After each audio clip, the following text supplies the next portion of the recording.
ফ্রিজে অনেক রকমের সবজি ছিল, তো ভাবলাম কিছু নতুন একটা রেসিপি তৈরি করা যাক, যেটা দেখতেও ভালো লাগে, খেতেও ভালো লাগবে। তো হ্যালো বন্ধুরা, আসসালামু আলাইকুম। কেমন আছো তোমরা সবাই? আশা করি সবাই ভালো আছো, আমিও ভালো আছি। তো আমি এখানে আলু, ক্যাপসিকাম, বিট, ফুলকপি, পেঁয়াজ আর কুমড়ো নিয়ে নিয়েছি। তোমরা চাইলে গাজর বা বিম কড়াই এগুলো দিতে পারো।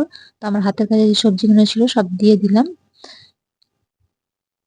চেষ্টা করবে আমি যেগুলো দিয়েছি সেইগুলোই দেওয়ার, তাহলে কিন্তু পাও ভাজিটা খেতে খুব ভালো লাগবে। তো সব একই সঙ্গে আমি কুকারে দিয়ে দিলাম, ভালো করে ধুয়ে ছোট ছোট করে টুকরো কেটে নিয়েছি, একটা সিটি দিয়ে নামিয়ে নিয়েছি। তারপর আমি এখানে টমেটো দিয়ে দিলাম। এবার যে দৈনন্দিন যে মশলাগুলো আমরা খেয়ে থাকি সেগুলো দিয়ে দেবো, যেমন লঙ্কার গুঁড়ো, হলুদ গুঁড়ো, জিরে গুঁড়ো, ধনে গুঁড়ো, 1 চামচ মতন আদা রসুনের পেস্ট দেবো, ছোট চামচের 1 চামচের মতন আদা রসুনের পেস্ট দেবো। আর এখানে আমি পাও ভাজির মশলা দিয়েছি 1 চামচের মতন। দিয়ে আমি এখন আরো দুটো সিটি মেরে নেব, নিয়ে নামিয়ে নেব। তারপর ডাল ঘুটনি দিয়ে ভালো করে আমি ঘুটে নেবো, যেরকম ডালটা ঘুটে নেওয়া হয় যেন কোনো দানা না থাকে, সেরকম ভাবে ঘুটে নেবে তোমরা। তো যেহেতু আগে আমি সব রকম মশলা দিয়ে দিয়েছি, সেই জন্য এখানে আমি ফোড়নে বাটার দিয়ে দিয়েছি আর গোটা জিরে দিয়েছি। একটু কষিয়ে নেওয়ার পর তারপর আমি এখানে চাট মশলা, 1 চামচের মতন মেথি, 1 চামচের মতন চিনি দিয়েছি।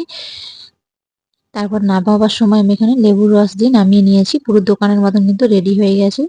এবারে আমি এখানে বাটার দিয়ে খালি পাউরুটিগুলো সেঁকে নিয়েছি। তো ফ্রিজে আমার কাছে পাউরুটি ছিল, সেই জন্য আমি আর কিন্তু পাউরুটিটা কিনিনি।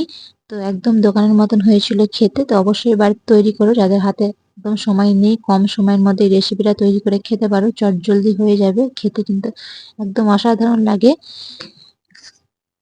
তো যারা যারা আমার চ্যানেলটা এখনো সাবস্ক্রাইব করোনি, তারা অবশ্যই চ্যানেলটা সাবস্ক্রাইব করে পাশে থাকা বেল আইকনটা প্রেস করে রাখবে।